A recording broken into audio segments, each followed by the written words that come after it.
Hello, welcome to Mark Langley's Horsemanship Podcast, a podcast helping people to understand their horses better, to provide solutions in a calm, connected way. I'm Jenny Barnes. And I'm Mark Langley.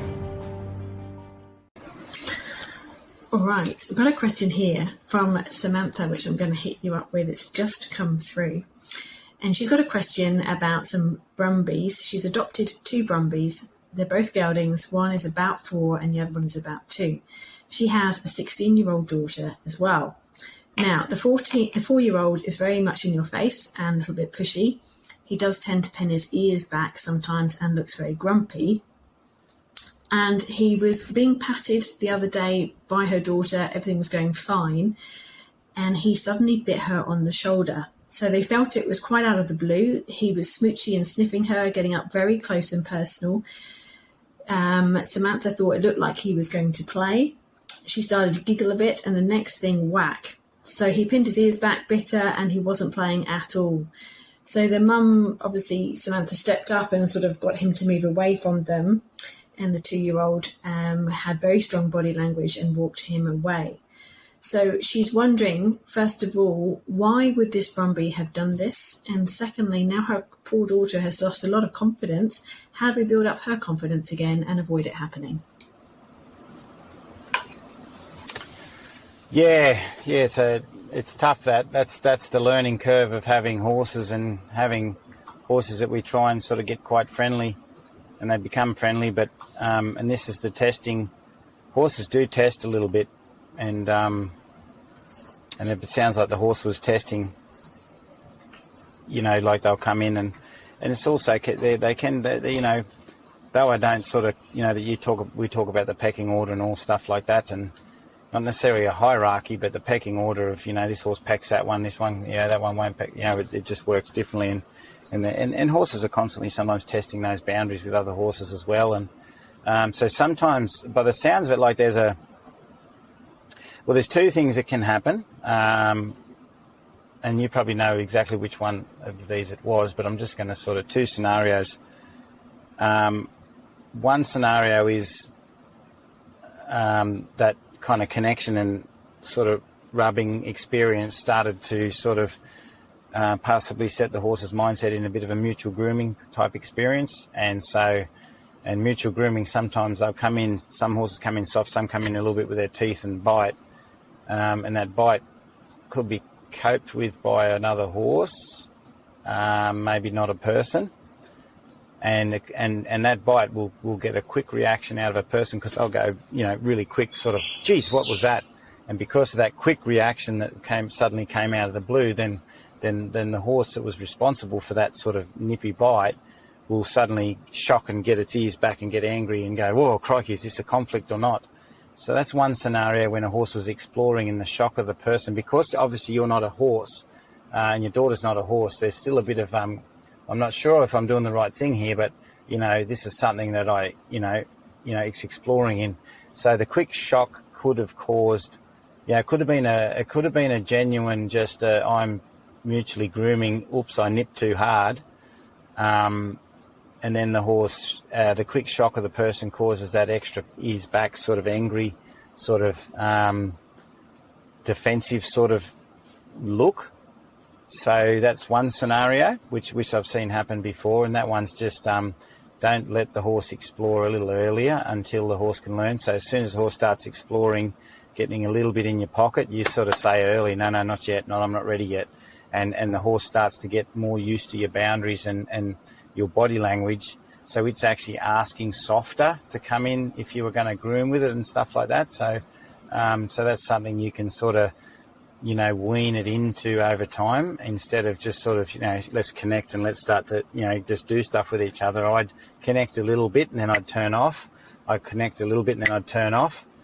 So the horse understands when I just turn off, that's it, done. So it's actually trying to read my body language a lot more and starting to, rate if I would like a little bit more, connection or not, because they're going to explore. And if our boundaries are a little weak, and a bit vague, or not even weak but just vague, then also in exploring, there also could be exploring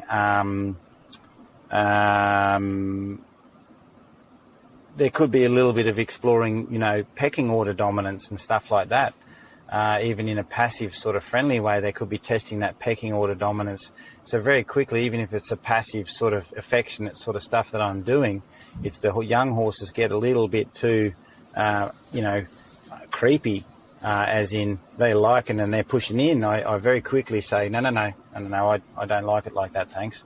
And I establish that very quickly. So that's one way of sort of, curving it with the horse. Positive or negative, you sort of be in control of it and show the boundaries earlier, sooner, before they get a little too comfortable and too testing.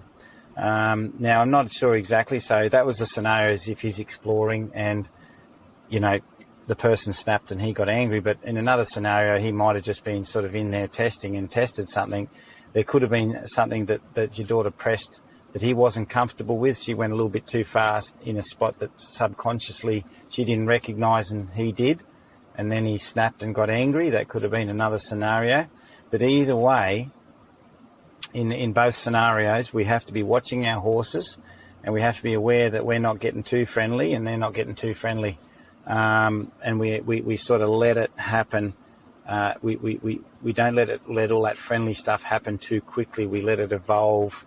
So they've learnt something as they've connected, and we've also listened to them. So we don't want to be going in too quickly on their space and not recognising that they've got a bubble as well. So I think, those close interactions, you're right to let that go. So if that horse gets angry and gets a hard ears back, I don't like that. You're more than right to go, let that go now. That's not acceptable.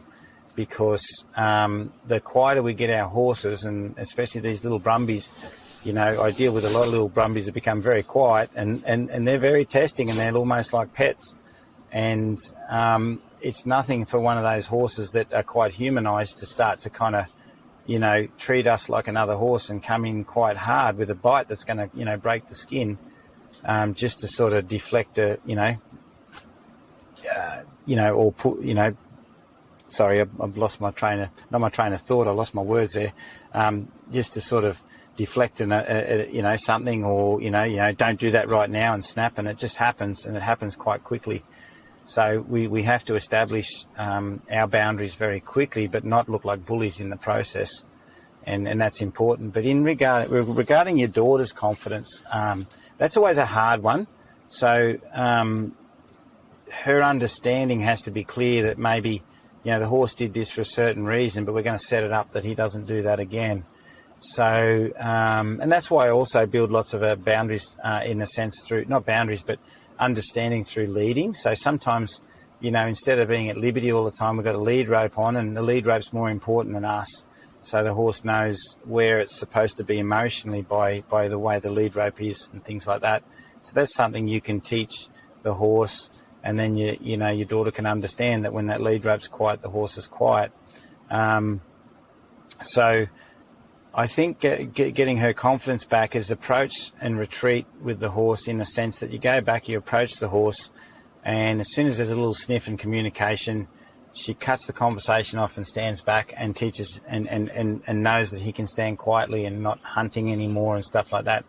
And I think at a distance, before she gets too close in there, you just get her to, come in, have a little bit of a connection, and then cut the connection off, and then have her space and his space, and then do that again and again until they can get in a little closer, and then move out, and he knows when to cut the conversation off. And just over a little bit longer time, build those boundaries like I was talking about, of awareness, when to communicate, when not to communicate, with her and him at more of a distance, as in she's only going to be close for a bit, and then she'll be at a distance again, until you see the horse becoming a lot more centered and knowing, where the boundaries are. And then slowly then you'll start to integrate that, she can get in further down inside each other's bubble and do more handling and stuff. And by the time that he's sort of learnt the boundaries over that time, she would have started to get her confidence back again, because it's just getting her back in there but not exposing her as much. So you're grading the exposure, kind of for both of them, but in her sake, by the time a couple of weeks go by, she wouldn't have got bitten. She'll be around him, and he'll be a lot clearer with the boundaries and that understanding, and maybe he'll get to a stage he won't try that again by the time she's down his sides. And I think you just got to sort of grade it like that for her, and that grading for him will also, establish the right mindset before they're close. So a few things to work on there, Samantha, and there are videos on the online membership, Establishing Boundaries and Leadership, so they will help you as well. And getting some education, some clear education is going to help by the sounds of that. Thank you very much, Mark. Sorry, just quickly, Jenny, interrupt. One thing I didn't mention is horses feel strength in our position, and believing in your position and not buying into everything they're saying and every emotion that they're doing, that they're thinking, is sometimes very important in the sense of being a strong person. And horses feel that. And, we can educate them all day, but that feeling of strength that they feel in us through believing in our decisions, standing quietly, not buying into certain emotions that the horse has, but still recognising them. I'm not saying you don't recognise it to help your horse, but we don't want to buy into that. All those things make a difference in how a horse pushes our buttons, and I think it's very important that we all learn that. And for you and your daughter's sake, just being very grounded and sometimes I could say a little selfish, but thinking about standing quietly is not too selfish. It's just something that you own and you can have, and the horse recognises that, and not shifting when the horse shifts, and things like that. That they really sort of recognise all those things, and they see strength in that, and they challenge us less. So yeah, that's also something to think about. Fantastic. Thanks very much.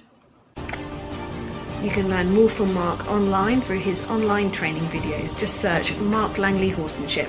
There's over 380 training videos which everyone has access to with a 7-day free trial. If you like what you see, it's just $15 a month from there. That's help where you need it.